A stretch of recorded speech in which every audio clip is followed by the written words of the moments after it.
So, Ryan, you're a young man, you're a Christian, and this is your first time in the corner. Yes. What do you think you're inner experience in there?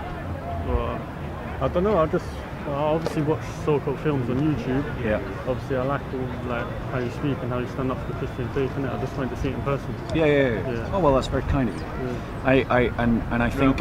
I think as Christians, we need to rediscover a kind of muscular Christianity, where Christians can stand up for our faith, our community, because liberal secular pluralism is clearly failing the Christian community. That's why Christians are being discriminated against, they're being targeted both abroad and here, and the Christian community is totally incapable.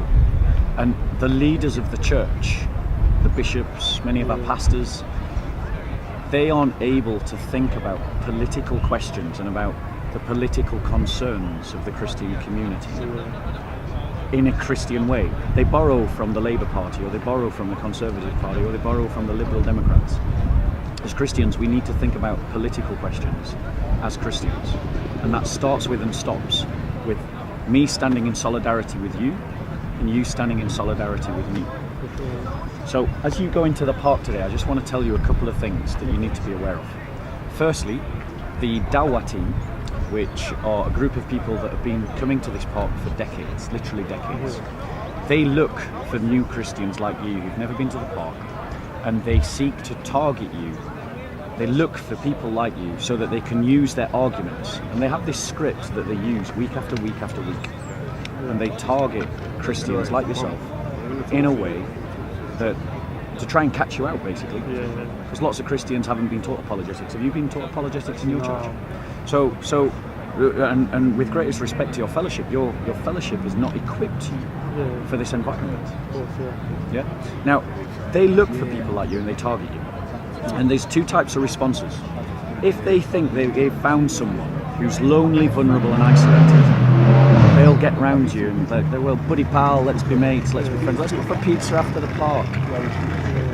They draw you into a circle of friends because they understand that if you can empathise with people, you will sympathise with them.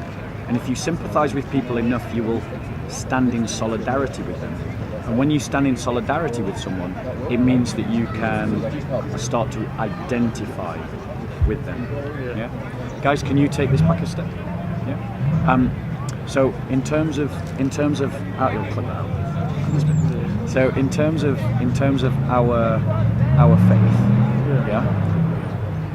we need to start learning apologetics in the fellowships, so that people like you can come here and you can know how to defend your faith. But also, what we need to do is to make sure that we're well rooted in our communities, that we're connected with people, that we've got meaningful relationships in our fellowships. Because right now, lots of our fellowships don't have that. They meet on a Sunday, they have a cup of tea, and there's no real community. Do you know? Does that feel familiar? Yeah. That needs to change, because we are leaving people vulnerable in the church. So that's one thing that happens. The one thing is, they'll come around, they look for Christians who don't know apologetics, and then they use these arguments that they've been using for 20 years or more. Yeah? So they know every response before you say it. And they know how to make you dance. And then they make you dance, and then it goes on their channel. Another Christian doesn't know what he's talking about. So I would encourage you to have humility. If someone asks you a question and you don't know the answer, don't make it up. Just say to them, that's a good question, I don't know the answer, I need to go away and study my faith some more. Yeah? So that's the first thing. The second thing is don't gamble your faith on your ego. Don't think to yourself, if you get into an argument and you lose the argument, that suddenly means that the Christian faith has collapsed because I can't defend it. If you can't defend it, I assure you there is some brother or sister in the world that has given the answer. You just need to look into it. So have some humility, have a desire to research. That's the thing, I have a lot of Muslim friends as well, and we do have sort of debates and that, innit? But we're they're obviously, my parents are atheists, their parents are Muslims, so they've been brought up a lot more stronger within their religion, a lot taught, innit? I'm more self-taught.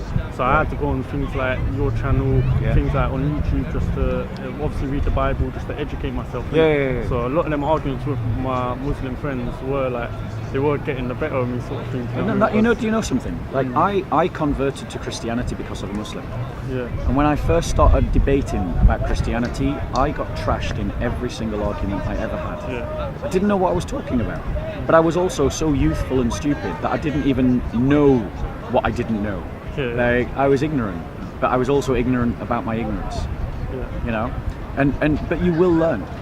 You know, as you can see, it isn't a case that the Muslims can't be challenged. And what I would say to you is also learn how to formulate a critique of the Islamic narrative and have a strength and a gravitas about your faith that makes it appealing to those around you. Yeah. You know? Just out of interest, how did you become a Christian if you were raised by atheists? What happened? I don't know. From young, I just always had a faith in God. I don't know. Yeah. I think, like, it sounds mad to say, but God just pulled me towards. You know what I'm saying? Yeah. Like, I don't know. I just always, like, in my room, I'd pray, and I don't know. I'm not too sure why. That's all right. Yeah. So maybe take some time to reflect on that. Yeah. Because if you can communicate how you became a Christian, there's always some people in the world to whom that will speak. Yeah. The scriptures talk about us conquering the world through the power of our testimony. Yeah. Your testimony will speak to someone. Yeah. My testimony speaks to people. Your testimony speaks to people. So one of the first ways of being a good evangelist is learning how to say intelligently why you became a Christian. Okay. Yeah? But whilst you're here today, I would encourage you to be an observer and a learner. Yeah. Don't get sucked into debate. Have that ability just to say, I don't know, I'm not getting in a debate. Yeah, of course. Yeah, until you are at a point when you can get top side of your Muslim friends in debate. When you can get the top side of your Muslim friends in debate, then debate here. Okay, yeah. Yeah? Like stepping stone. Yeah, stepping stone. We Christians have got to rediscover the art of learning. Yeah. Because our culture, Western culture, has not taught us humility. We're taught pride in the West. Yeah. But the Christian way is to come in with abasement and humbleness, to recognize your own ignorance, to recognize that you're on a journey, to recognize that you're growing and to grow in the faith. Yeah? So don't worry if you can't get it all right now. Don't worry if you don't know it all right now. Don't worry if you lose every argument. And don't worry if you don't know the answer. Grow in your faith. Remember that you're forgiven. Remember that God loves you. And try to cultivate a kind of church that if you were to bring one of your Muslim friends to that church, they would go, wow, this community, they're a real community. They stand up for one another. They have a sense of their own identity. They have a sense of their own history. They have a sense of their own values, a sense of their own beliefs, and they know who they are. And become that person yourself. Yeah. Yeah? I feel that's lacking though in this country. It is, bro.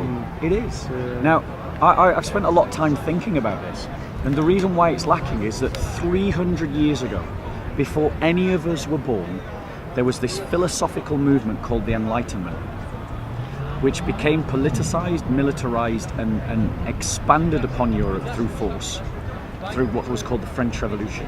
Yeah. And Christians are living in the shattered remains of what it used to be to have a full, complete Christian identity. We're literally just holding on to pieces of glass from our past. Yeah, the stained glass window is broken and the picture is gone and all we've got are shards. The ocean of faith has retreated and all that is left in its wake are little eddies and pools. And we exist in those eddies and pools. Yeah. And we need to recognize where we are as Christians in the history of the church. God has placed us here at this time because he wants us here, because at this time the church is weak. And it is our responsibility to make the church strong. Okay. And we can only make the church strong by being strong ourselves and following a narrative that gives rise to that strength. Okay, yeah. Anyway, I hope that's an encouragement to you. Well, thank you. Peace be with you. Peace be with you. You look after yourself and we'll speak again soon. I will do. Thank Yeah, you. and keep watching the videos. I hope they Thank help you, you. sir. God Yeah, bless. you take care.